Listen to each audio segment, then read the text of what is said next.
वो कहते हैं कि राजनीति में कुछ भी हो सकता है।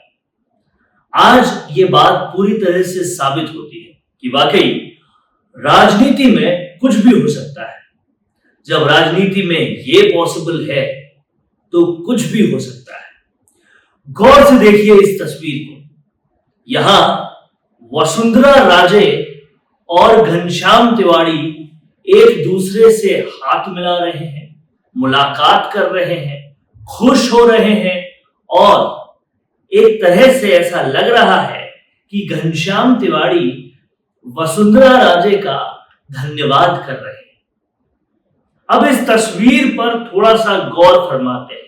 जी हां, ये वही घनश्याम तिवारी है जो थकते नहीं थे वसुंधरा के भ्रष्टाचार के बारे में बात करने में। ये वही घनश्याम तिवारी है जो कहते थे कि सरकारी पैसे का दुरुपयोग करके, सरकारी पैसे का पूरी तरह से गलत उपयोग करके इन वसुंधरा राजे ने 200 करोड़ रुपए का अपने घर के अंदर इंटीरियर करा रखा है। ये वही घनश्याम तिवारी है जो कहते थे कि वसुंधरा राजे और अशोक गहलोत की मिलीभगत है। ये वही घनश्याम तिवारी है जो कहते थे कि ये दोनों एक दूसरे के घर बचाने की तैयारी में हैं। ये वही घनश्याम तिवारी है जो वसुंधरा राजे पर बड़े बड़े आरोप लगाते थे। कालीन घोटाले का सबसे ज्यादा आरोप अगर किसी ने लगाया तो यही वही घनश्याम तिवारी हैं। या तो अब ये मान ले कि अब ये आरोप सिद्ध हो गए हैं, अब ये आरोप पूरी तरह से घनश्याम तिवारी जो है मान चुके हैं कि वसुंधरा राजे जो है वो इन आरोपों से बरी हो चुकी है, या फिर ये मान ले कि घनश्याम तिवारी खुद अब भ्रष्टाचार करने लग गए हैं।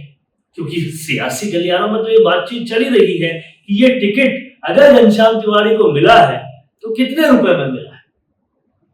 लेकिन यहां बड़ी बात यह है कि अगर राजनीति में यह संभव है तो कुछ भी संभव है। आइए अब दूसरी तस्वीर देखते हैं। यह घनश्याम तिवारी ही हैं जो अब गुलाब चंद कटारिया से मिल रहे हैं और वहां पर भी खुश हो रहे हैं, धन्यवाद कर रहे हैं गुलाब चंद कटारिया का। क्या आपको घनश्याम तिवारी जी शर्म नहीं आई गुलाब चंद कटारिया से धन्यवाद लेते हुए या उनका धन्यवाद देते हुए राज्यसभा सीट के लिए? क्या आप नहीं जानते थे कि गुलाब चंद कटारिया कितने निष्ठावान है पार्टी के लिए? ये टिकट उनको मिलना चाहिए था, राज्यसभा में उनको बैठना चाहिए था।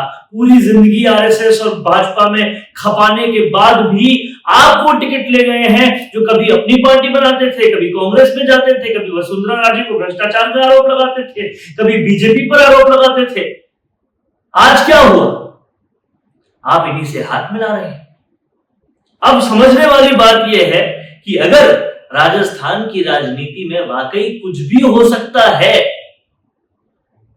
तो सोचने वाली बात यह है कि अभी तक ये जो भाजपा ने मुख्यमंत्री की कुर्सी को रिक्त रखा हुआ है, चेहरे को नहीं घोषित कर रहे हैं, इसमें भी कुछ हो सकता है। और वो कुछ भी ये हो सकता है कि शायद इस पूरी कुर्सी को इसीलिए रिक्त रखा हो कि ये एक वेलकम साइन हो सचिन पायलट के लिए या फिर हनुमान बेनीवाल के लिए। सवाल यह भी उठता है कि क्यों हनुमान बेनीवाल पहले के मुकाबले काफी शांत है। सियासी गलियारों में बातचीत है कि कहीं एनडीए से या भाजपा से कोई सामंजस्य बिठाने की बात तो नहीं हो गई। क्या इसी वजह से तो ये स्थान रिक्त नहीं है? क्यों पायलट इतने शांत है अब? क्या इसी वजह से तो ये स्थान रिक्त नहीं है? अगर कुछ भी हो सकता है तो ये बिल्कुल हो सकता है। क्यों इस बार इलेक्शन से इतने दिन पहले ही ये अनाउंस कर दिया गया कि भाजपा सिर्फ और सिर्फ प्रधानमंत्री नरेंद्र मोदी के चेहरे पर ही चुनाव लड़ेगी? इसका क्या मतलब? वसुंधरा राजे के होते हुए, गजेंद्र सिंह शेखावत के होते हुए, सतीश पूनिया के होते हुए बिना चेहरे के चुनाव लड़ने का क्यों फैसला किया गया? क्यों ये रिक्त स्थान दिखाया जा रहा है?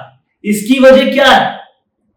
तो जाहिर तौर पर पहले ये कहा जा सकता था कि भाजपा में सब कुछ डिसिप्लिन के साथ होता है, एक बहुत ही अनुशासन के साथ होता है, लेकिन अब ऐसा नहीं लग रहा। और अब साफ तौर पे ये लग रहा है कि हाँ, अगर ऐसी बात है कि रिक्त स्थान है तो उस रिक्त स्थान को एक वेलकम साइन भी देखा जा सकता है सचिन पायलट के लिए भी और हनुमान बेनीवाल के लिए भी। और अगर घनश्याम तिवारी हाथ मिला सकते हैं वसुंधरा राजे से, घनश्याम तिवारी बिना किसी शर्म के उस गुलाबचंद कटारिया से धन्यवाद ले सकते हैं, उनको धन्यवाद दे सकते हैं जो सबसे ज्यादा डिजर्व करते थे ये राज्यसभा सीट, तो फिर सचिन पायलट भी भाजपा में आ सकते हैं, हनुमान बेनीवाल भी चेहरा बन सकते हैं। इसमें भी कोई अतिशयोक्ति नहीं है। राजस्थान में एक्सपेरिमेंट्स का दौर चल रहा है और इन एक्सपेरिमेंट्स के दौर पे कुछ भी हो सकता है। अब एक और बड़ी बात यह है कि वसुंधरा राजे के लिए जो बार बार बोला जाता है कि अशोक गहलोत और वसुंधरा राजे बहुत ज्यादा सामंजस्य से काम करते हैं, इस पर भी बहुत सारे आर्गुमेंट्स दिए जाते हैं कि क्यों बार बार सरदारपुरा की सीट से जहां से अशोक गहलोत चुनाव लड़ते हैं वहां शंभू सिंह खेतासर को ही बीजेपी लगाती है, बार बार हारने के बाद भी उन्हीं को लगाती है। और क्यों वसुंधरा राजे के सामने कांग्रेस प्रमोद जी जैसे कैंडिडेट्स को लाती है जो पहले कहीं ना कहीं बीजेपी में ही थे और वसुंधरा की थोड़ी खिलाफत करते थे, जिनके जीतने का कोई आसार नहीं था, उनको क्यों उनके अगेंस्ट लगा रही?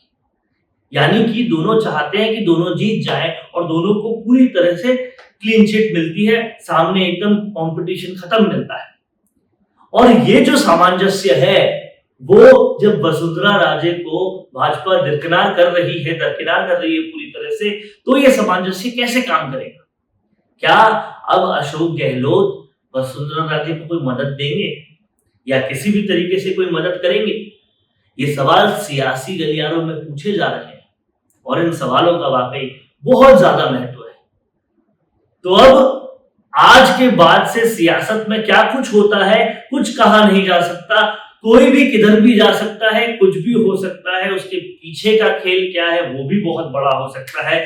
जब से घनश्याम तिवारी बीजेपी से राज्यसभा का टिकट लेकर आए हैं तब से ये कुछ भी हो सकता है वाले आसार और ज्यादा बढ़ गए हैं और ज्यादा सामने मुखर हो गए हैं। अब ये देखना होगा कि राजस्थान की राजनीति में क्या कुछ होगा, कैसे होगा और कितना शॉकिंग और कितना सरप्राइजिंग होगा।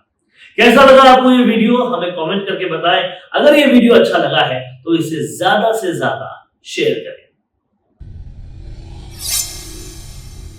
क्या आप ऑनलाइन ई-कॉमर्स बिजनेस शुरू करना चाहते हैं लेकिन डरते हैं कि बल्क में माल खरीदने के लिए इतना इन्वेस्टमेंट कैसे करें? तो अब आपको कंटेनर इंपोर्ट करने की कोई जरूरत नहीं है, ना ही टेंशन लेने की जरूरत है कि वेबसाइट कैसे बनेगी, रजिस्ट्रेशंस कैसे होंगे वगैरह वगैरह।